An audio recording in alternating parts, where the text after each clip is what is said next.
define the relationship between colonizer and the colonialist, as Frans Fanon used to do that. You can call it home rule, you can call it self-governance, you can call it anything. A colony is a colony. And I don't know if you know anything about the PhD that has been made by Guðmundur Alfason from Howard University. No. On what happened in 1953. He's actually coming this month, and hopefully you will be able to meet him. He's going to do some guest lecturing here at the university. He actually did some PhD on Howard University with regarding what happened in 1953. And if you look at the based on United Nations archives, and if you look at his PhD, you will be actually questioning if what happened in 1953 was legal or not, also regarding to the Danish Constitution. So, I was on this presentation you have on Facebook, you say that, I quote, Greenland is a territory that has gained exceptional political autonomy without losing the benefits of association with Denmark. I was wondering what kind of benefits you were talking about. I don't know if you heard, there was a couple of weeks ago a report from Aarhus University of the benefit Denmark had having Greenland as a colony, or whatever you can call it. So I don't see what kind of benefits Greenland have in this connection at all. If you look at the status quo now in the Greenlandic society, well, even though this is a rearm and we got this block income from Denmark and so on, if you look at the Greenlanders, we have the highest world record in suicide rate, and abused child, drug abuse, alcohol abuse, and so I can't really see what kind of benefits we have with this connection with Denmark at all. So I'm quite interested in that. Also, based on this report made by Aarhus University, some students, and I don't know what kind of person they were, back in 2014, January 4th, former Foreign Minister from Denmark, Martin Lidegaard, openly on TV admitted what those guys from Aarhus University called the Greenlandic card. The benefit they have that gave them access to White House, like Lars Løkke did a couple of days ago, and to the Chinese premier and so on. If you look at the visit with Lars Løkke 2 or 3 days ago, he came after May, Hollande, Merkel, and Løkke at the 4th. If you don't, this tiny little country somewhere in Europe can't do that without having any kind of card, what those students call the Greenlandic card from Aarhus University. So I'm questioning these benefits you call here. I would like you to define what kind of benefit we're talking about here. Thank you. Well, thank you for the questions. In the paper, which you didn't get a copy of, actually, part of the argument that I'm making is that Denmark gets significant benefits from Greenland, like called strategic services, which are sort of often kind of which are certainly misunderstood within Denmark, and which is not part of the Danish consciousness at all, and I think sort of underestimated here as well. I think that we sort of have to conceptually separate here the benefits that Greenland gets from Denmark versus what Denmark gets from Greenland. I was going to say it in the other way. Made more sense that way. But these services, if I could use this term, which Greenland provides to Denmark, are, I would say, worth far more than the bloktilskud, are actually major but quite abstract and difficult to quantify benefits, which Denmark gets. The interesting thing for me here is that these aren't things with some easy monetary value for Greenland to make use of on its own. It sort of requires another state for it. Now, I actually think it would be preferable if that other state were in Denmark, because there is this deep emotional relationship. But if Greenland wanted to gain some kind of value from these sorts of things, then it would have to be somehow aligned, and doesn't need to be as a territory. I'm actually pro-Greenlandic independence, but I also realize that I don't really have a voice in this debate. Greenland doesn't have to be officially a territory of another country in order to gain something from this kind of relationship. But there does have to be some kind of relationship with some country in order to get the benefits of the NATO type thing and RT research and climate change diplomacy and all these other things. An example that I'd like to use is Svalbard, Spitsbergen, which is, I actually came to Denmark through Svalbard when I was living up there in 2001, 2002.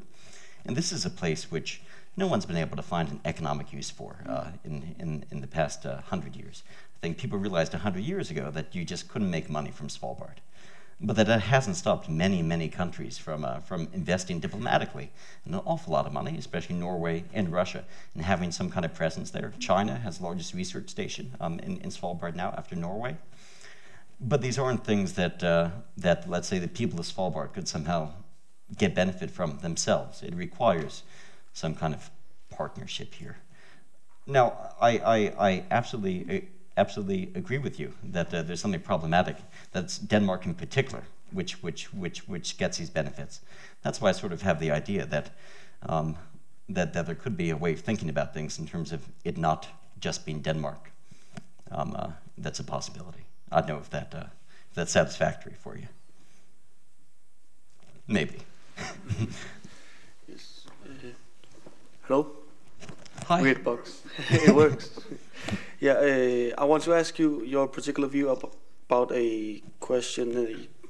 Culture arises in a particular colonial power regarding the view of an old colony, pre-existing colony, prejudice, pre-assumptions, etc.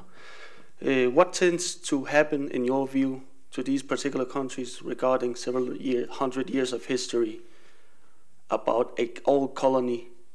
Like you aforementioned French and British, which then they say brotherhood and whatever they come with. What can happen in these relationships if we assume that the Danish cultural view regarding the Greenlandic people, as you aforementioned, can be example of a child? Can these cultures in the particular Danish society be changed rapidly, or will they be impossible? I didn't really see examples of these things improving. I think we see a lot of examples of them changing, but I can't think of a good example of a non-problematic colonial relationship here. I think that what happens in some cases is that views of the colony, and I personally don't think that 1953 represented decolonization. It's a legal term which the Danish government tried to use here. But I think that what could happen is sometimes there is a mindset change on the part of the colony, not about accepting the whole colonial experience, but about viewing it from maybe a position of more strength, from a position of kind of cultural independence.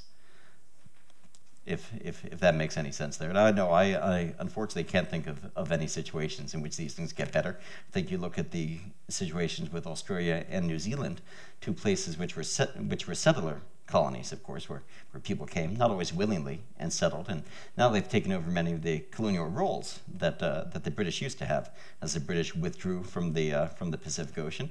Now you have new places which get to act colonially in new ways. I don't think that ever gets better. Just different. Hi, Adam. I'm Naya Karina. Thank you for your lecture. It was, or presentation. It was very interesting. I have two questions really, and I know we don't have time to go into depth with all these islands. You talked about 12 islands, small islands that had referendums independence, and they were all negative. Mm-hmm. So my first question is there a why did they not become independent on a general note? Mm-hmm. And also, you said something about small islands tend not to become sovereign. Mm-hmm. And if you could elaborate, Sure. why that is? Yeah, I'll start with the second question first. I think that it's largely a sort of historical circumstance, kind of not a coincidence, but something which is historically conditioned why these small places didn't become sovereign. If you look at the way that decolonization happened, or what we call decolonization, happened with the largest colonies first. So you have India, Pakistan, and so on, and you eventually end up getting into some of the larger Pacific Island territories. And then what I would say is as the most obvious decolonization occurs, and the things which the colonial powers are most easily able to say, well, look, you're big enough to stand on your own, things sort of peter out as a combination of things happens. One, you start having the smaller places which might be next in line, sort of seeing the quite bad experiences which happen in many of the newly independent states. Which I wouldn't say are the fault of the people living there, but they're very tricky issues involving decolonization, inherited bureaucracies, and these sorts of things. But it's very interesting when you look at the sort of economic indicators.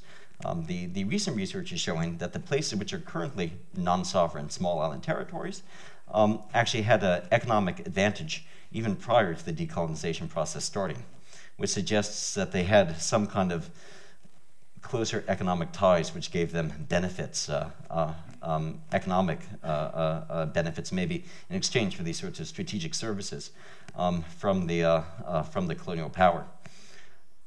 In terms of these referenda, well, this sort of explains why some people might be unwilling to take the leap toward independence, but there also might be a greater sort of realization of ways of playing the non-sovereignty game, ways of acting almost like a state without being a member of the United Nations. There are some former colonies which have been extremely successful at almost pretending to be a state, but still having, you could say, a sort of economic safety net, which still might involve colonial issues, but somehow people manage to turn them around. With the referenda issue, I think there's sort of a sampling bias here, that the places which might be likely to call referenda might be places in which the political establishment assumes that they'll win. I mean, this is how referenda are often used, and it's not always predictable, right? Sometimes the experts get it wrong. We've been seeing that quite a bit recently. But that you might have the sort of established political power, which might not be wrong. It could be right, but these could also be people making bad decisions, thinking that, well, we'll hold this referendum to make a minority voice in the population happy, and we don't think that they'll win the election. This is going to be the case probably in New Caledonia, where there'll probably be a referendum this year or next year on independence, and it's expected that they'll say no. New Caledonia is a much different case than Greenland, though, because you have a very complex demographic situation. But it's not just all territories which have the independence referenda. What's interesting is looking at opinion polls in which Greenland really is unique in this overwhelming desire. I don't think it's right or wrong. It's just sort of interesting, and interesting to look at the reasons why. Hi. One of the things that a lot of us have learned in our program is that Denmark is has had a control over Greenland because of its it gives them a gateway to the Arctic that one of its neighbors, Norway, tends to have. And I'm also aware that there have been a lot of like secret passages that have been sought out over the past few decades. Like, for example, the Northwest Passage, which starts off just or very close to Greenland and goes through Canada. And then I think there's also another one that goes through the poles. How much of an impact do you think the potential for the Northwest Passage, how much of an impact do you think that has on Denmark trying to keep Greenland in the near and far future? Thanks for the question. I can't speak on behalf of Danish politicians, and this isn't something which I've actually thought about in terms of Denmark before. What I do think about it in terms of is these states which have maybe an easier way of gaining economic benefit directly from the Northwest Passage, places like China and Korea and so on. With Denmark, we'd be speaking again about sort of the abstract benefits that come from being able to exert its sort of military oversight over the area, which I actually think is is a quite large benefit which Denmark gets from Greenland. I couldn't really answer you in terms of what Danish politicians are thinking about this. I certainly think for the Danish public in general, there's very little thinking that Greenland contributes anything to Denmark, which is obviously part of the problem. And also, I would say, obviously, makes the situation exceptionally annoying from a Greenlandic perspective. The lack of realization of what Denmark gets. Yeah, sorry, I couldn't be more helpful.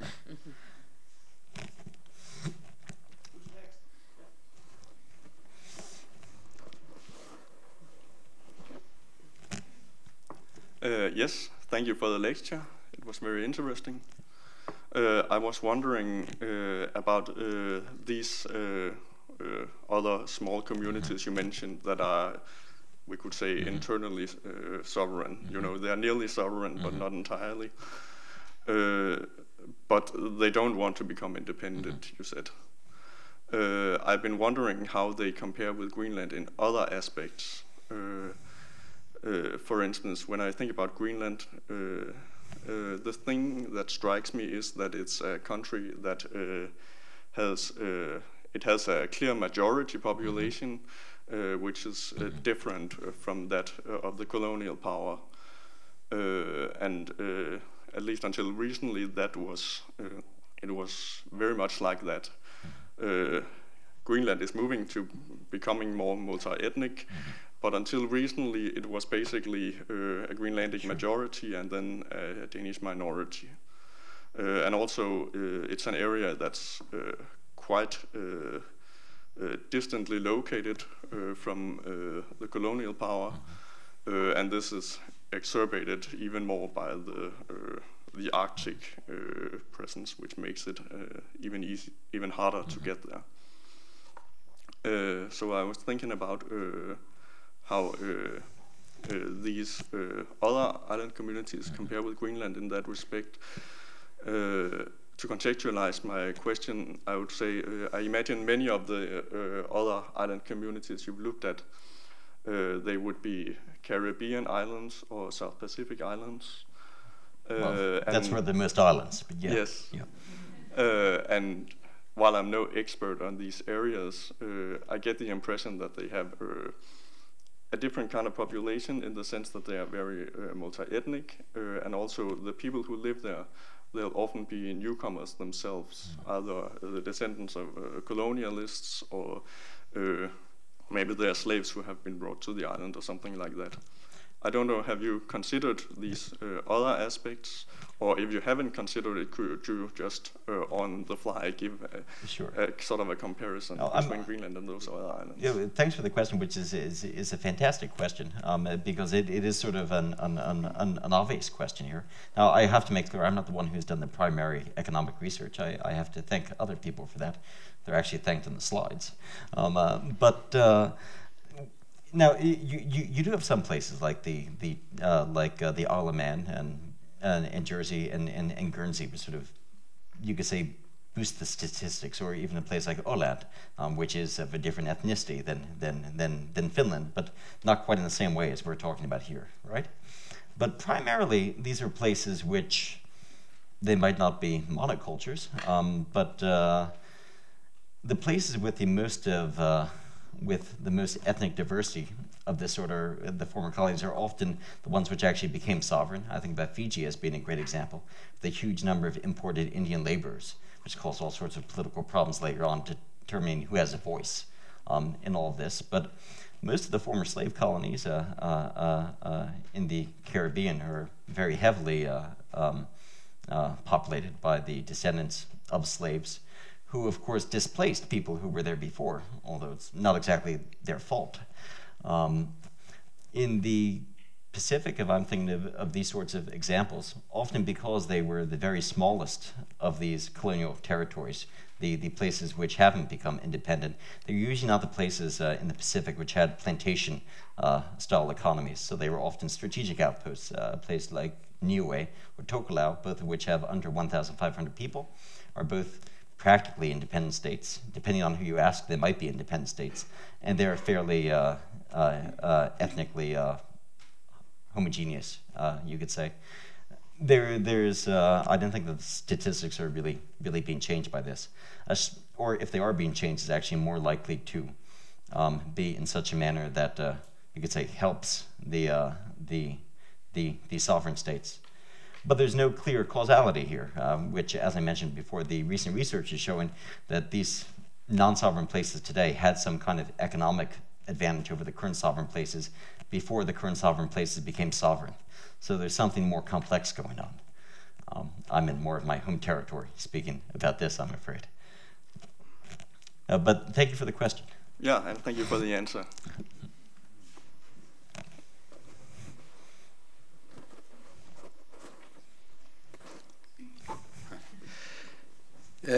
Don't you think we have to define who is the inhabitant of Greenland, who is the Greenlander, before we take an election? I'm sure the politician here have to define that, because then I don't care who it is, but we need a definition of a legal definition of who is a Greenlander before we can take an election of who wants to be independent. Well, you know, and this is precisely the case that we can see with places like New Caledonia and Hawaii, in which there could be strong disagreement as to who ought to have a voice here. I'm not sure that I agree with you on that one, though. Even though I think we probably agree on a great many things. I think that if we're to speak of a way forward, and then of course this is kind of a biased point of view, because every point of view on this is going to have some position, it should not start by figuring out who we could exclude to boost our numbers. I think the really problematic thing comes when you have a large number of people who consider themselves Greenlandic, who aren't necessarily considered to be real Greenlanders by other Greenlanders. I mean, if I think about my experiences here in Greenland, I've never met a single Dane. I know that they exist, but I've never met a Dane who's called himself or herself a Greenlander. So we're talking about these borderline cases of people who self-identify as Greenlanders. And I think that these are people who we, as a culture, if I'm going to take this stance, should have on our side. And it's an incredibly vexed question. I don't know how this question can be answered, this sort of definition, without making a lot of people very angry and lose faith in the system.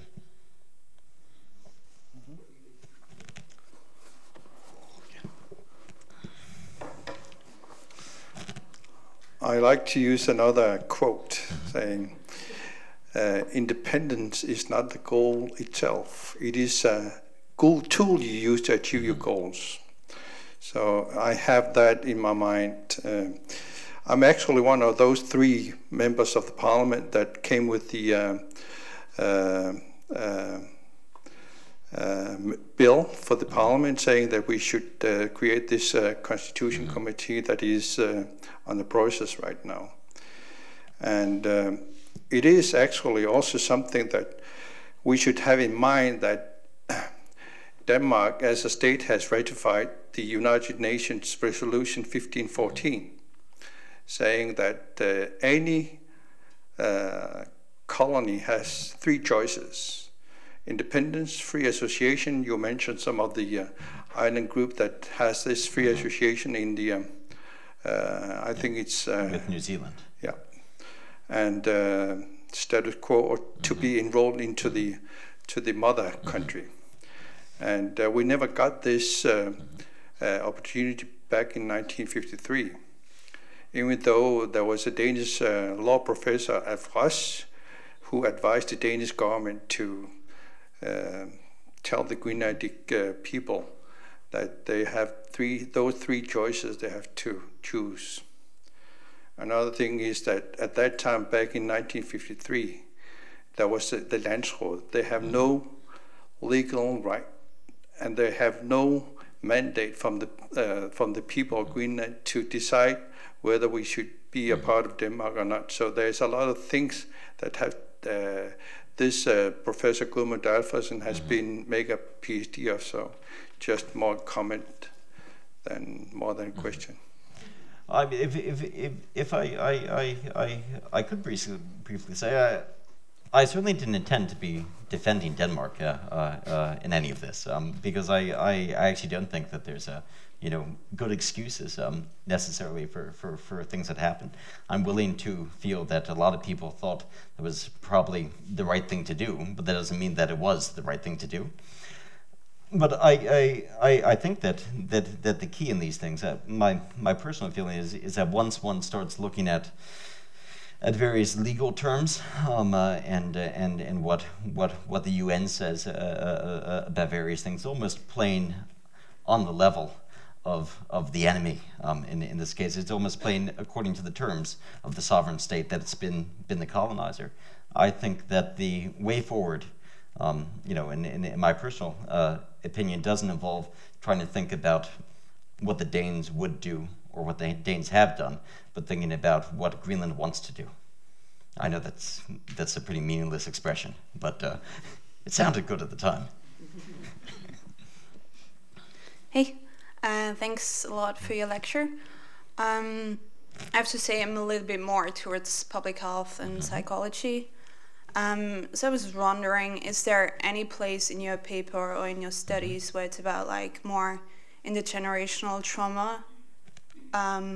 Since my view is very much that we should maybe take a step back and think about what actually happened before we can say, okay, let's forget it, let's move on. I mean, I'm writing my master thesis about youth suicide here. And I think there's a lot of catch up to do, a lot of work we should work on first before we can put it on a paper, okay, we are independent now. Since I think that young people still today, I mean, that's research shows that as well, that's not only me saying that, but it's proven that until today it has an influence on the youth. And if I would be Greenlandic, which I'm not, but I would assume that I would want to help, get help first in terms of what happened to me as a young child with like sexual abuse or alcohol or violence. So I would prefer to get that instead of having a politician who says, okay, we are independent from now on. And I would imagine that it's a little bit difficult to feel like an Inuit or ethnic Greenlandic, however you want to call it, if you can't really find your identity, what previously happened to your country, right? But sorry, back to the question is, does all those ideas, does it actually have like place, or do you think it's a minor subject in your research as well, or would you say, no, we have to move on from now on, let's forget what happened? It's a very good question here. If you listen to Ebba's introduction of me, it sounds like I research almost everything. That's one thing which I don't research. I don't have any psychological insight here. I would say that it's been very instructive for me in let's say the past year, as I've been maybe moving a bit away from the let's forget it and move on. Although I didn't actually use those words in the paper, which many of you have here. It might be sort of the sentiment, but I'm sort of feeling that well, for one thing, I don't think that we have to choose between these two things. I think it's possible to psychologically do multiple things at once. I'm also well aware that it's not my place to tell Greenland what to do.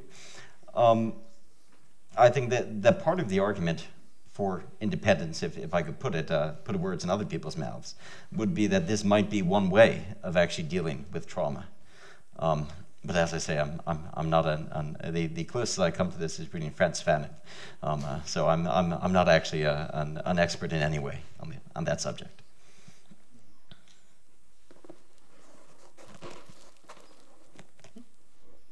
First, okay.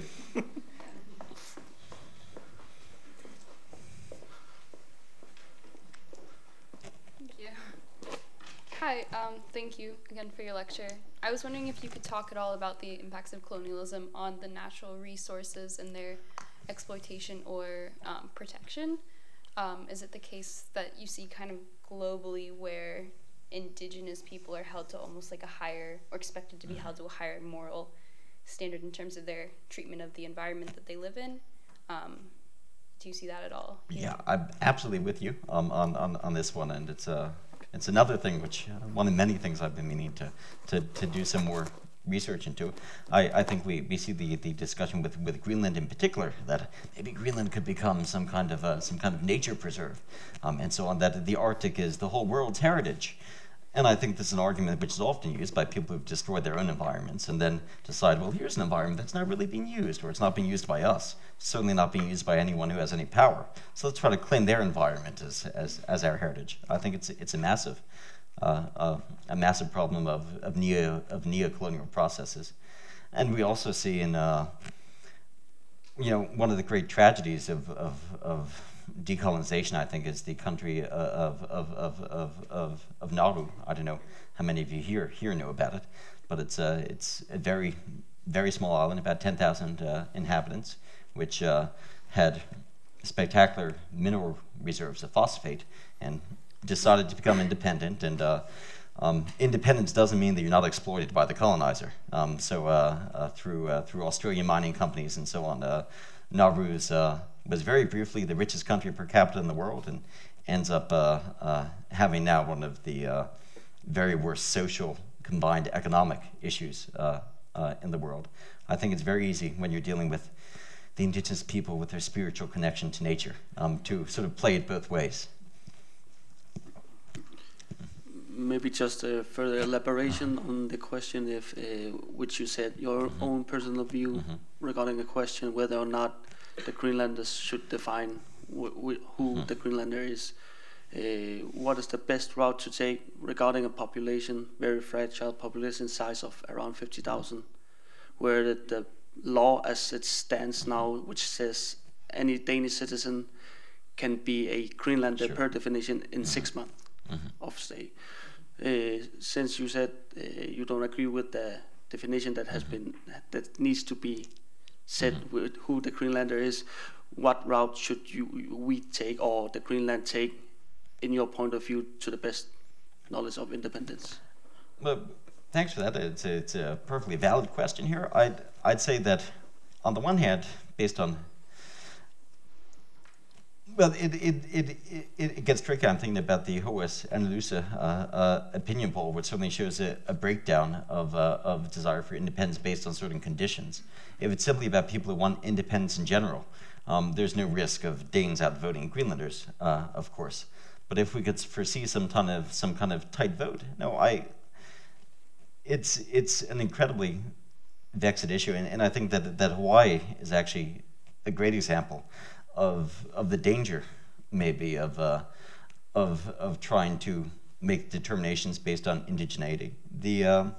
I'll put it this way: the journal of which I'm editor published an article last year, which was making precisely the argument that only people who fit a very narrow definition of indigeneity in certain islands that we as a whole might not necessarily consider to be places with indigenous peoples ought to have some kind of absolute right to sovereignty, to which the population shouldn't even be able to say no. This is getting off topic from your question, actually. So I'll stop that line there. I don't have an easy answer to this. I could certainly see that the people who self-identify as Danes living in Greenland are much more likely, of course, to want to maintain connections with Denmark. I don't have a solution there. I think I would personally be fine with some kind of definition, if it could be made, which involves, let's say, 2 parents who weren't born in Greenland. Something which concerns me is the idea of excluding people who self-identify as Greenlanders, which I know is a very vexed topic here. So I try to avoid the question.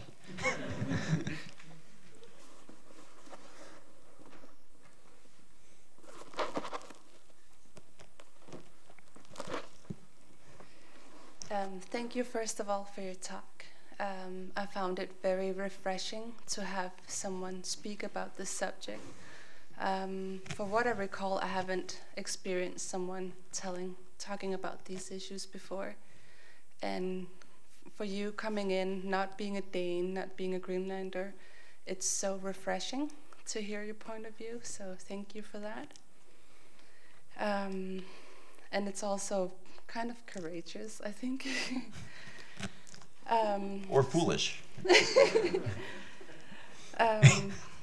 Maybe you already answered this, but I was curious.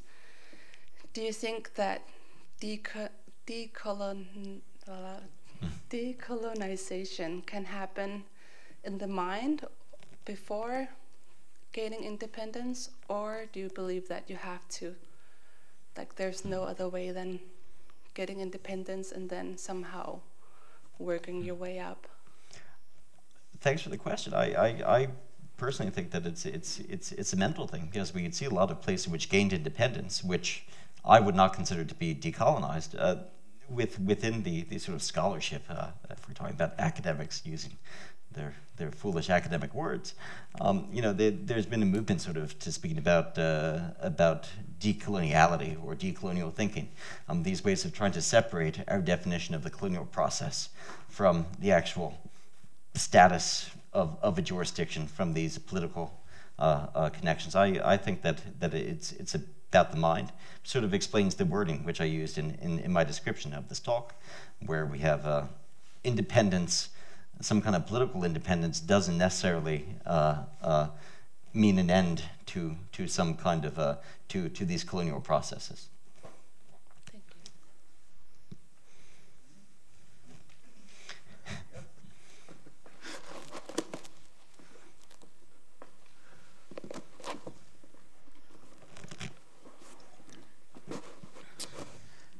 you. My English is a little rusty, so I'll do this in Danish. Okay? Jeg har levet i en lille bygd nede i Sydgrønland, og de fleste af dem, der bor der, vil gerne være selvstændige så hurtigt som muligt, fordi de er sikre på, at de ikke vil opnå økonomisk nedgang, siger de. Fordi de har en gennemsnitlig årsindkomst på 30 til 50.000. Så hvad er det for et udgangspunkt, du har? Det tror jeg, at man lige skal tage med ind i betragtningerne, når man læser den der. Og det tager den ikke højde for, den her analyse fra HS. Der er rigtig mange, der lever i vores land under fattigdomsgrænsen. Her i Nuuk har vi amerikanske tilstande, hvor vi har mennesker, der lever ekstremt rigt. Og vi har mennesker, der lever ekstremt fattigt, og vi ser dem ikke engang i dagligdagen. Så når vi ser på de der undersøgelser, så skal vi tage dem med ind der. Jeg er sikker på, at det tager man ikke højde for man tager højde for sin egen vurdering ud fra sin egen. Det er, hvad jeg hører, når jeg snakker med folk. Det går sgu nok, fordi de vil jo ikke alligevel, fordi de vil ikke miste noget. Men de glemmer bare, de snakker ud fra sig selv. Når de selv tjener 300 eller 500.000, eller hvad de tjener om året. De glemmer, at der er en rigtig stor del af den grønlandske befolkning, der tjener under 100.000. Og ude i bygderne 30 til 50.000 om året. Det er bare sådan et statement, jeg vil komme med. Well, thank you. It's certainly a very good point that these averages don't, of course, tell us the whole story. It's a part of the problem with these numbers in general. If you're looking at economic performance and comparing different places, GDP, the gross domestic product, doesn't necessarily align with purchasing power. We'd say that some of these places, which I've been mentioning as even good non-sovereign places economically, actually perform quite badly if you look at how much money people are actually having, and it works the other way around too. You could have sovereign states where the actual quality of life might be better than if we're just sort of comparing numbers. Obviously, different people have different things to win or lose from these processes. Something which I feel strongly about, though, when you look at what different territories and states have been able to achieve, I'm not sure that there's actually much of a difference in terms of what kinds of relations you could have in the world, what kind of policies you could actually undertake between sovereignty and non-sovereignty, there could be a big emotional effect, a big cultural effect. But let's face it, a lot of very small states don't actually have the capacity, don't actually have the power to act like our usual idea of a state. So even you have a relatively large small island state like Fiji, I mean, what can Fiji actually do? So there are different ways of looking at the actual powers. I don't think that, for example, Greenland becoming independent does not stop Greenland from, let's say, exchanging things for strategic services. A lot of the advantages that we could speak about with non-sovereignty could be taken by sovereign states as well. So there isn't any clear connection here. I think that we often overestimate the benefits which sovereignty gives, but at the same time, I think that we're often underestimating what sovereign states can do in terms of interacting with other countries. I have 2 people on my list right now. I think we maybe have time for 3 questions or so. Hi, thanks for the presentation. You mentioned love and Plagtilskud, this Danish love. Don't you consider this Danish love to be some sort of propaganda? Don't you consider this Danish Plagtilskud to be propaganda? And don't you think that Danish government are capable of such initiative? Well, thank you for that. I don't have any special insight into the Danish government, and I've lived in Denmark. I don't necessarily have special insight into the Danish people. I think that the average person actually sort of believes it, which might be sad and unfortunate.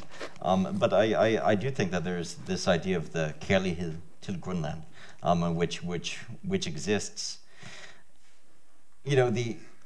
It's sort of a fascinating counterpart to the point that Greenlanders in general, unlike many other places, are viewing the Bloktilskud as a way of exploiting the former colonial power or the colonizer. At the same time, I think that the Danes aren't necessarily looking as payment for strategic services. I think that most people actually do view it as charity to those stateless Greenlander, which makes it even more annoying. I think part of the problem is precisely that's not just coming to terms with one's own feelings, with one's own cultural rupture, you could say, but also coming to terms with these colonizers who refuse to leave you emotionally alone. I think that it's heartfelt. It might be wrong, but people seem to believe it. I can't say about the government. Hi, my name is Beningwa, and I know that this is your lecture or foredrag her I aften, but I would like to ask if Ms. Vanek could make a comment on it. I know that nationalism is her topic field. Sorry, what? Yeah. Okay, sure. Do you want to comment on that? I was going to ask a question that's pretty similar to one that's been asked, but I'll ask you to elaborate a little farther. So basically you're talking about certain islands that have chosen, that were former colonies that had chosen to stay connected to their former colonizers in different sort of agreements. Now, so they flip the rhetoric. So it's not the colonizer exploiting us, we are exploiting the colonizer. That's fine within these arrangements, but within the international sphere, independence provides a certain amount of recognition, a certain place on different international forums. So how do they reconcile that in some of these cases you've looked at? Well, look, thanks for the question here. I think this is an important benefit of sovereignty, which is often brought up, and it's true that Fiji, to use the example again, has a vote, right? I'm just not sure that the vote usually means very much. When we have the very small states, we can see their voices are usually ignored. And again, this isn't me saying that independence is bad, and I have. It might be an argument which I'm sort of making in the paper, which I've moved a bit away from, but In terms of the ability to undertake actions, I mean, I would say that Greenland, for example, already has much more of a developed and effective foreign policy, despite not actually legally having a lot of these powers, as many sovereign states do. I mean, what does NATO mean? It's very easy to, of course, within the language of statehood, you have all these benefits, but they tend to accrue to the larger states first, is my feeling. Well, what about things like the Arctic Council, for example? The Arctic Council has places for the member states, and then they have the permanent participants and the observers. Greenland doesn't have a seat because it's not a member state. So how do you reconcile those things? Well, I'm actually quite an anti-Arctic Council person because I think it's serving the interests of the states, which is entirely the problem. That you have people coming from the capitals of these Arctic states, but who have actually no personal stake in the Arctic. That it's serving state interests, because Greenland's Greenland and the ICC, you could say, are the only players involved here at all, really, who are truly exceptionally Arctic. Otherwise, you have various interests speaking on behalf of the Arctic, but pursuing their own non-Arctic interests, I would say. Of course, that's just an example you used. But yeah, I think the problem might be the constant, you could say, reification, the constant talking up of the idea of statehood in general. And this doesn't get in the way of independence maybe being a good idea, but I think that the more we speak about the benefits of statehood, the more we're playing their game. The more we put ourselves then into this box, which is difficult to escape from, conceptually. I think we need to find our own definitions of things. This is the royal we again. No, thank you. Yes. I'm here all night. Okay. Well, usually when we talk about and discuss colonization, it's often talked about in terms of economic interdependence and political interdependence and geopolitics. Some of the things that we often talk about up here is the cultural. Is the what? The cultural side. Oh, cultural, yes. Of the colonization. How core values, core beliefs were degraded, denied, punished, and how it ultimately affected our own beliefs and our own values. So how do you see that in your research of decolonization? Thank you. I agree with that analysis entirely. I think sometimes it's more difficult to talk about these things precisely because we can't quantify them. But I think in many ways that's the major issue, because when you talk about economics, you know, sometimes well, we were speaking before about higher standards. Sometimes we hold these overseas territories to higher standards than we would to the real states. Anyway, it's not as though Denmark isn't economically dependent on other places.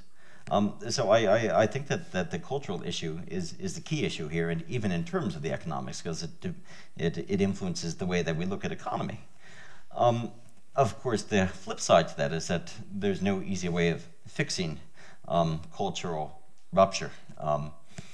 I think that the culture is absolutely essential to these sorts of discussions, and you know, different territories, different places had different colonial experiences, but this is maybe the one thing that they all had in common. Despite different forms of economic exploitation, there's always going to be that effect of colonization, that cultural effect, which is always going to be negative, I would say. All right. It's getting late. We've been here for 2 hours already. I think we should call it a day, and we should give Adam a big hand.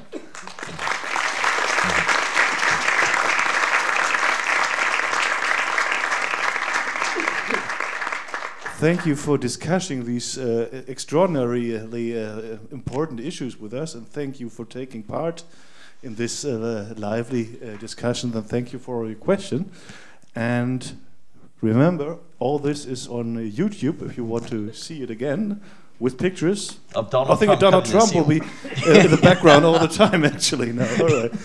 Thank you so much for showing up, and yeah, I hope we'll see each other again for the next public lecture here. Oh.